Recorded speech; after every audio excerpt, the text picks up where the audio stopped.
Assalamualaikum warahmatullahi wabarakatuh. Kami dari kelompok 2 ingin mempresentasikan tentang pokok bahasan kami yang berjudul Masa Romawi Kuno. Bersama saya, Muhammad Wahyu Prastia. Pembahasan yang pertama yaitu seni Romawi, kapan dan di mana. Seni Romawi merupakan pembahasan yang sangat luas, mencakup hampir 1000 tahun dengan 3 benua, mulai dari benua Eropa, Afrika, hingga Asia. Seni Romawi pertama dapat ditelusuri kembali pada tahun 509 Masehi dengan berdirinya Republik Romawi yang legendaris dan bertahan hingga 330 Masehi. Atau lebih lama lagi jika Anda memasukkan seni Bizantium. Kota Roma adalah tempat peleburan dan orang Romawi tidak ragu untuk mengadaptasi pengaruh artistik dari budaya Mediterania lain yang mengelilingi dan mendahului mereka. Untuk alasan ini adalah umum untuk melihat pengaruh Yunani, Etruria, dan Mesir di seluruh seni Romawi. Ini bukan untuk mengatakan bahwa semua seni Romawi adalah tiruan. Seni Yunani tentu memiliki pengaruh pada praktik Romawi. Penyair Romawi Horace terkenal mengatakan bahwa Yunani menawan pemenangnya yang biadab, yang berarti bahwa Roma meskipun melakukan Yunani mengadaptasi banyak warisan budaya dan seni Yunani serta mengimpor banyak karya paling terkenalnya.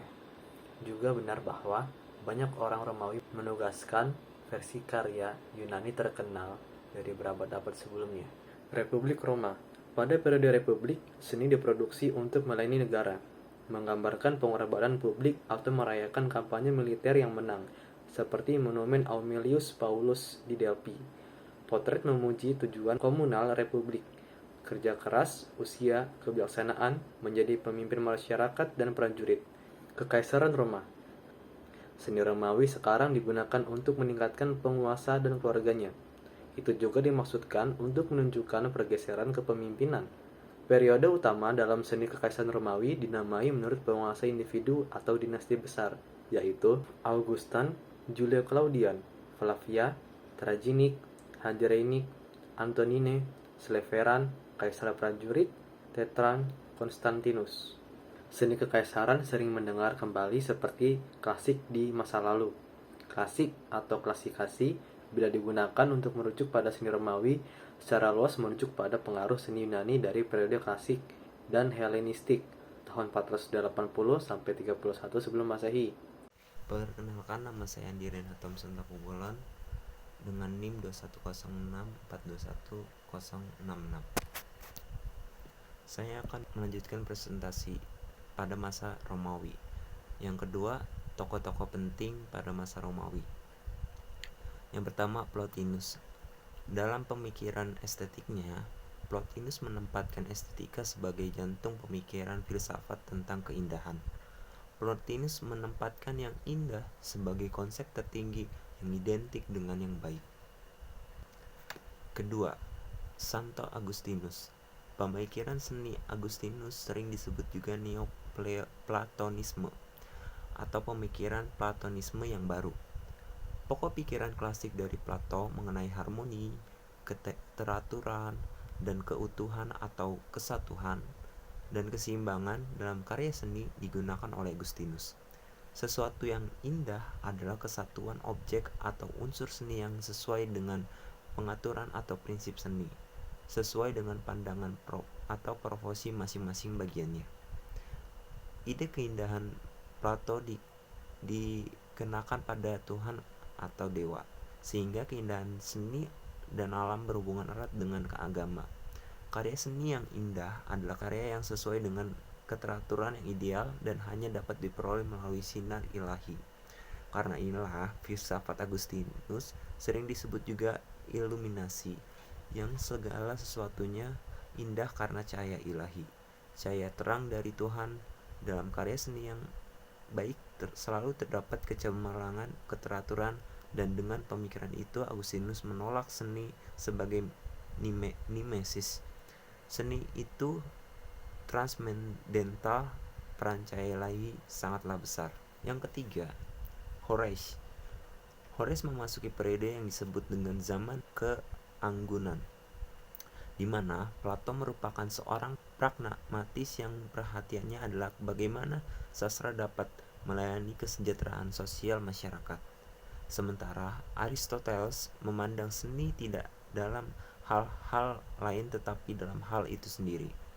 Pandangan Horace tentang sastra sangat penting hingga ia mencoba untuk mendamaikan kedua pihak yang saling bertentangan. Akhirnya, Horace memadukan pragmatisme Plato dengan estetikisme Aristoteles. Oleh karena itu, jenis teori estetika Horace dapat disebut dengan pragmatisme estetika. Yang terakhir, Santo Thomas Aquinas.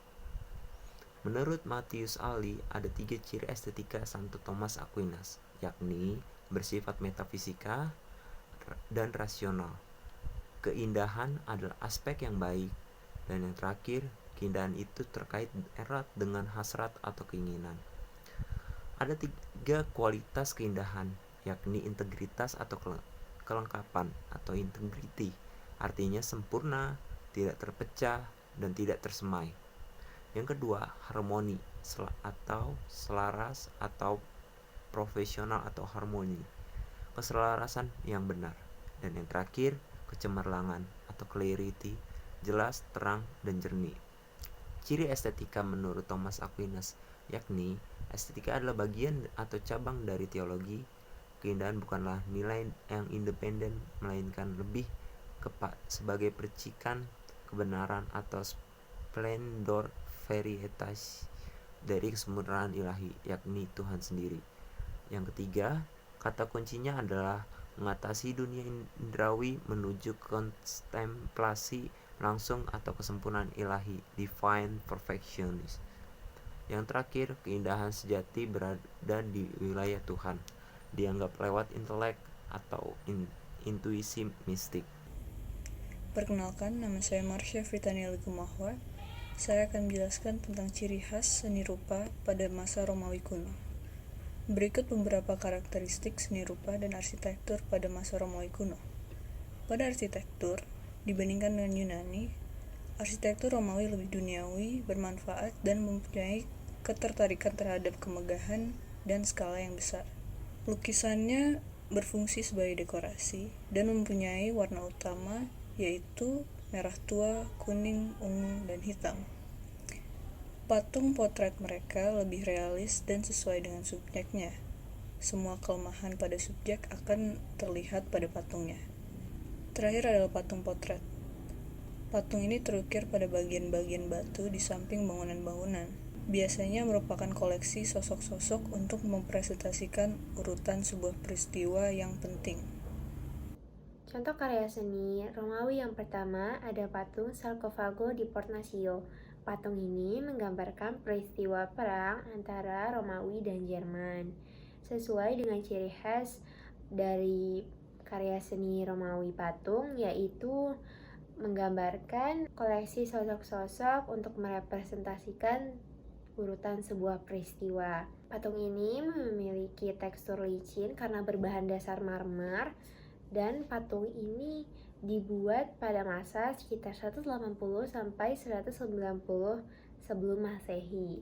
Ada lukisan Polifemo Avvertito della Presenza di Galatea, atau dalam bahasa Indonesianya Polifemo mendengar kedatangan Galatea. Lukisan ini sangat sesuai dengan ciri khas karya seni Romawi kuno, yaitu didominasi dengan warna kuning, juga menekankan tema naratif dari mitologi.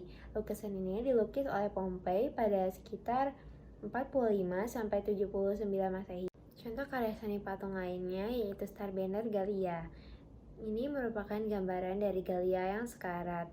Sesuai dengan ciri khas patung Romawi yang menggambarkan suatu peristiwa, patung ini juga terbuat dari marmer dan berasal dari abad ke-2 sebelum Masehi, dan sampai sekarang dipajang di Museum Capitoline, Roma.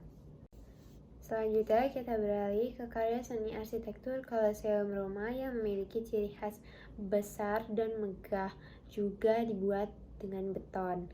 Dibangun oleh orang-orang Yahudi yang diperbudak oleh Yudea pada sekitar tahun 70 atau 72 Masehi, dan kemudian pada tahun 80 Masehi didedikasikan untuk Titus putra dan penerus Vespasianus. Sekian presentasi dari kelompok kami, kurang lebihnya mohon maaf. Assalamualaikum warahmatullahi wabarakatuh.